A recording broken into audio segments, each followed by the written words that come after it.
സൗദിയിൽ മധുരപാനീയങ്ങൾക്ക് പഞ്ചസാരയുടെ തോതനുസരിച്ച് നികുതി ചുമത്തുന്ന പുതിയ രീതി പ്രാബല്യത്തിലായി. നിലവിലുണ്ടായിരുന്ന സെലക്ടീവ് നികുതി നയം തിരുത്തിയാണ് പുതിയ രീതി നടപ്പിലാക്കിയത്. പൊതുജനാരോഗ്യ സംരക്ഷണവും പഞ്ചസാരയുടെ ഉപഭോഗവും കുറയ്ക്കുന്നതും ലക്ഷ്യമിട്ടാണ് പുതിയ നീക്കം.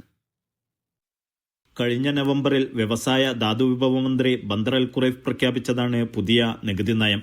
നിയമം ഇന്നു മുതൽ പ്രാബല്യത്തിലായി.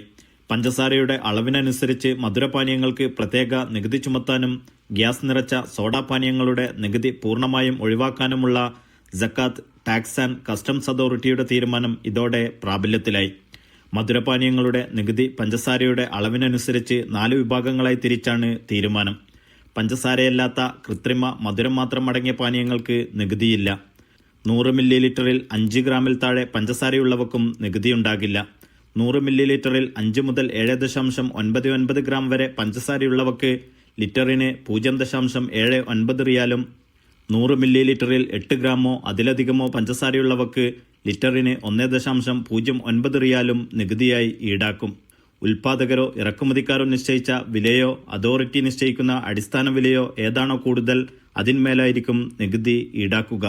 നികുതി വിവരങ്ങളിൽ തെറ്റായ വിവരങ്ങൾ നൽകുന്നവർക്കെതിരെ പിഴയടക്കമുള്ള കർശന നടപടികൾ സ്വീകരിക്കുമെന്നും അതോറിറ്റി മുന്നറിയിപ്പ് നൽകി. Naushad Irikkur, media 1, Dammam.